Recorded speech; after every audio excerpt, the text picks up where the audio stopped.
যাদের নামাজ পড়ার সময় দুনিয়াবি চিন্তা মনে আসে বা নামাজে অমনোযোগী তৈরি হয়, তারা ভিডিওটি শেষ পর্যন্ত দেখার অনুরোধ রইল।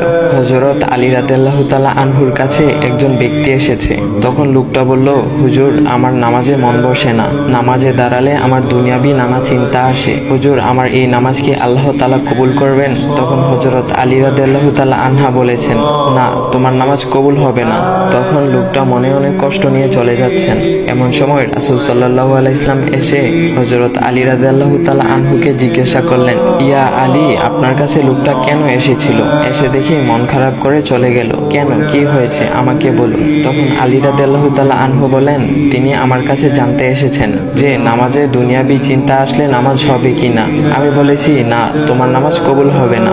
রাসূল সাল্লাল্লাহু আলাইহি ওয়াসাল্লাম তখন বলেন, ইয়া আলী, আপনাকে আমি একটা চাদর উপহার দিতে চাই, তবে একটা শর্ত আছে। আলী রাদিয়াল্লাহু তাআলা আনহু খুশি হয়ে বলেন, ইয়া রাসূলুল্লাহ, কি শর্ত তা বলুন, আমি আপনার সকল শর্ত মেনে নিব।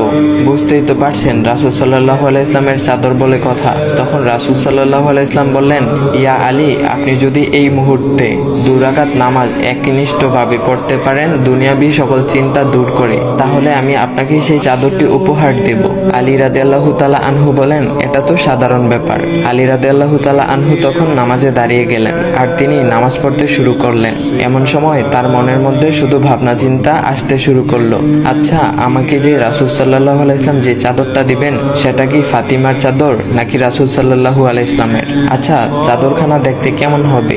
এই বিভিন্ন বিষয় নিয়ে ভাবতে লাগলেন। তিনি ভুলেই গেছেন যে দুনিয়াবি চিন্তা নামাজে আনতে রাসূল সাল্লাল্লাহু আলাইহি ওয়াসাল্লাম নিষেধ করেছেন। এর মধ্যে আলী রাদিয়াল্লাহু তাআলা আনহুর নামাজ পড়া শেষ। আলী রাদিয়াল্লাহু তাআলা নামাজ শেষ করে রাসূল সাল্লাল্লাহু আলাইহি ওয়াসাল্লামকে বলতেছেন, ইয়া রাসূলুল্লাহ, আমি আপনার শর্ত মেনেছি, এখন আমাকে চাদরখানা উপহার দেন।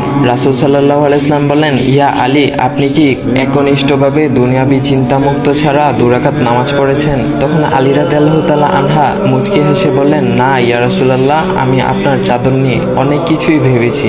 তখন রাসূল সাল্লাল্লাহু আলাইহি ওয়াসাল্লাম বলেন, ইয়া আলী, নামাজ তোমারও হয়েছে, আর তুমি যাকে নামাজ হবে না বলে ফতোয়া দিয়েছো, তার নামাজও আল্লাহ তাআলা কবুল করে নিয়েছেন। শোনো আলী, দুনিয়াবি চিন্তা দ্বারা নামাজ বাতিল হয় না, নামাজ মহান আল্লাহ তাআলা কবুল করে নেন। সকল ফরজ নিয়ম কানুন মেনে নামাজ পড়লে নামাজ হবে ইনশাল্লাহ। তবে আমাদের সকলের উচিত নামাজ আদায় করার সময় একমাত্র আল্লাহকে স্মরণ করে নামাজ আদায় করা। নামাজে দাঁড়ালে দুনিয়াবি চিন্তা মাথায় আসে, এটা শয়তানের একটা ফাঁদ।